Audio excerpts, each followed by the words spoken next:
അമേരിക്കയും ഇറാനും തമ്മിൽ രൂപീകരിക്കാൻ ശ്രമിക്കുന്ന പുതിയ സമാധാന കരാർ അന്താരാഷ്ട്ര നയതന്ത്ര രംഗത്ത് വലിയ ചർച്ചകൾക്കാണ് വഴി തുറന്നിരിക്കുന്നത്. നിലവിലുള്ള സംഘർഷാവസ്ഥയ്ക്ക് താൽക്കാലിക ശമനം നൽകാൻ ഈ കരാറിന് സാധിക്കുമെന്ന് പലരും പ്രത്യാശിക്കുന്നുണ്ടെങ്കിലും ഇതിനോടകം തന്നെ ഉയർന്നു വന്ന ചില വ്യവസ്ഥകൾ വലിയ തർക്കങ്ങൾക്ക് കാരണമായിട്ടുണ്ട്. പ്രത്യേകിച്ച് കരാറിന്റെ ഭാഗമായി പ്രഖ്യാപിക്കപ്പെട്ടിട്ടുള്ള $300 ബില്യൺ പുനർനിർമ്മാണ പാക്കേജാണ് ഇപ്പോൾ ഏറ്റവും വലിയ ചർച്ചാ വിഷയം. ഈ വൻതുക കൈമാറുന്നതിനെ ചൊല്ലി വാഷിംഗ്ടണിലും ടെഹ്റാനിലും തികച്ചും വിഭിന്നമായ വ്യാഖ്യാനങ്ങളാണ് ഉയർന്നു വരുന്നത്.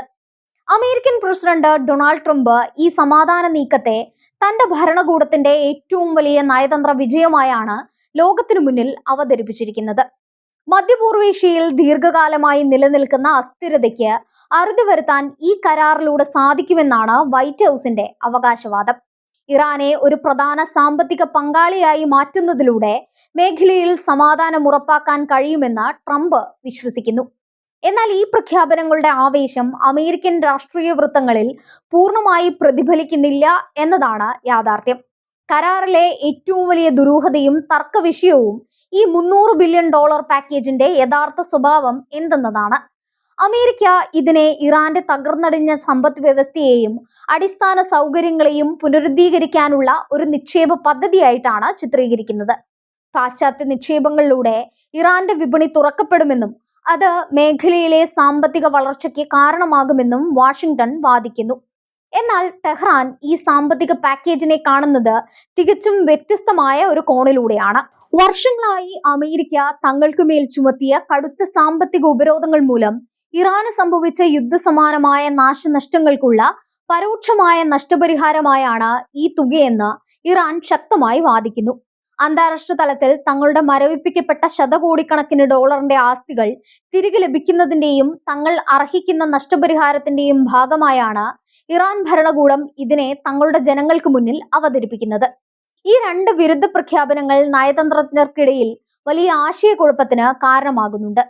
അമേരിക്കൻ കോൺഗ്രസിലും പ്രതിപക്ഷ വൃത്തങ്ങളിലും ട്രംപിന്റെ ഈ നീക്കത്തിനെതിരെ കടുത്ത വിമർശനങ്ങളാണ് ഉയരുന്നത്.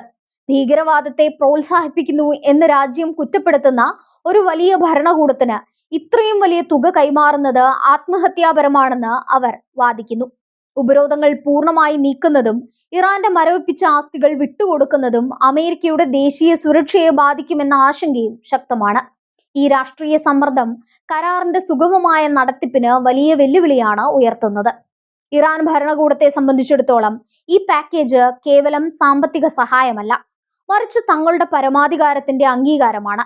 ഉപരോധങ്ങൾ പൂർണ്ണമായും നിരുപാധികമായും പിൻവലിച്ചാൽ മാത്രമേ കരാറുമായി മുന്നോട്ടു പോകൂ എന്ന കർശന നിലപാടിലാണ് അവർ. ഈ പുനർനിർമ്മാണ പാക്കേജ് തങ്ങളുടെ ആഭ്യന്തര വികസനത്തിന് എങ്ങനെ ഉപയോഗിക്കണം എന്ന് തീരുമാനിക്കാനുള്ള പൂർണ്ണ അവകാശം തങ്ങൾക്കായിരിക്കണമെന്ന് ഇറാൻ ആഗ്രഹിക്കുന്നു.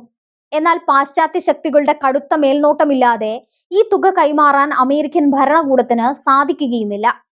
ഈ സാമ്പത്തിക പാക്കേജിന്റെ സുതാര്യതയെക്കുറിച്ചും തുക വിനിയോഗിക്കുന്നതിനെക്കുറിച്ചും അന്താരാഷ്ട്ര നിരീക്ഷകർ വലിയ ചോദ്യങ്ങൾ ഉയർത്തുന്നുണ്ട്. ഇത്രയും വലിയ തുക ഇറാന്റെ സൈനിക ആവശ്യങ്ങൾക്കോ മേഖലയിലെ മറ്റു സായുധ ഗ്രൂപ്പുകളെ ശക്തിപ്പെടുത്താനോ ഉപയോഗിക്കപ്പെടില്ല എന്ന് ഉറപ്പാക്കാൻ എന്ത് സംവിധാനമാണുള്ളതെന്ന് വ്യക്തമല്ല. വാഷിംഗ്ടൺ ആവശ്യപ്പെടുന്ന കർശനമായ നിബന്ധനകൾക്ക് വഴങ്ങാൻ ഇറാൻ തയ്യാറാകാത്ത പക്ഷം ഈ പാക്കേജ് വെറും കടലാസ് കരാറായി ഒതുങ്ങാൻ സാധ്യത ഏറെയാണ്. മധ്യപൂർവേഷ്യയിലെ പ്രാദേശിക ശക്തികളായ ഇസ്രയേലും സൗദി അറേബ്യയും ഉൾപ്പെടെയുള്ള രാജ്യങ്ങൾ തികഞ്ഞ ആശങ്കയോടെയാണ് ഈ സമാധാന നീക്കങ്ങളെ വീക്ഷിക്കുന്നത്. ഇറാൻ സാമ്പത്തികമായി ശക്തമാകുന്നത് മേഖലയിലെ ശക്തി സന്തുലിതാവസ്ഥയെ തകിടം മറിക്കുമെന്ന് ഇസ്രയേൽ ഭയപ്പെടുന്നു. ഈ കരാറിലൂടെ ഇറാൻ തങ്ങളുടെ ആണവ പദ്ധതികൾ പൂർണ്ണമായി ഉപേക്ഷിക്കുമെന്ന് ഉറപ്പുവരുത്താൻ ട്രംപിന് സാധിക്കില്ലെന്ന വിമർശനം ഇസ്രയേൽ നേതൃത്വം ഇതിനകം തന്നെ ഉയർത്തിക്കഴിഞ്ഞിട്ടുണ്ട്. ഇത് പ്രാദേശികമായ മറ്റു സഖ്യങ്ങളിൽ വിള്ളലുണ്ടാക്കാൻ കാരണമായേക്കാം. നിലവിൽ പ്രഖ്യാപിക്കപ്പെട്ടിരിക്കുന്ന താൽക്കാലിക വെടിനിർത്തൽ തികച്ചും ദുർബലമായ അടിത്തറയിലാണ് നിലനിൽക്കുന്നത്. ഏത് നിമിഷവും പൊട്ടിത്തെറിക്കാവുന്ന പ്രാദേശിക സംഘർഷ മേഖലകൾ ഇപ്പോഴും സജീവമാണ്. സിറിയ, യമൻ, ലബനൻ തുടങ്ങിയ രാജ്യങ്ങളിലെ ഇറാന്റെ ഇടപെടലുകൾ പൂർണ്ണമായി അവസാനിപ്പിക്കാതെ മേഖലയിൽ ശാശ്വത സമാധാനം സാധ്യമല്ലെന്നാണ് പൊതുവെയുള്ള വിലയിരുത്തൽ. ഈ യാഥാർത്ഥ്യങ്ങളെ അഭിസംബോധന ചെയ്യാതെ സാമ്പത്തിക പാക്കേജിൽ മാത്രം ശ്രദ്ധ കേന്ദ്രീകരിക്കുന്നത് അപകടകരമാണെന്ന് വിദഗ്ധർ മുന്നറിയിപ്പ് നൽകുന്നു. കരാറിനെ കുറിച്ചുള്ള ഇരുപക്ഷത്തിന്റെയും പ്രതീക്ഷകൾ തമ്മിലുള്ള വലിയ അന്തരമാണ് ഇതിന്റെ ഏറ്റവും വലിയ ബലഹീനത. അമേരിക്ക വിചാരിക്കുന്ന രീതിയിലുള്ള രാഷ്ട്രീയ മാറ്റങ്ങൾക്കോ നിബന്ധനകൾക്കോ ഇറാൻ വഴങ്ങാൻ സാധ്യതയില്ല. അതേസമയം ഇറാൻ പ്രതീക്ഷിക്കുന്ന തരത്തിലുള്ള സമ്പൂർണ്ണ ഉപരോധ മുക്തിയും സാമ്പത്തിക സ്വാതന്ത്ര്യവും നൽകാൻ അമേരിക്കൻ ആഭ്യന്തര രാഷ്ട്രീയം ട്രംപിനെ അനുവദിക്കുകയുമില്ല.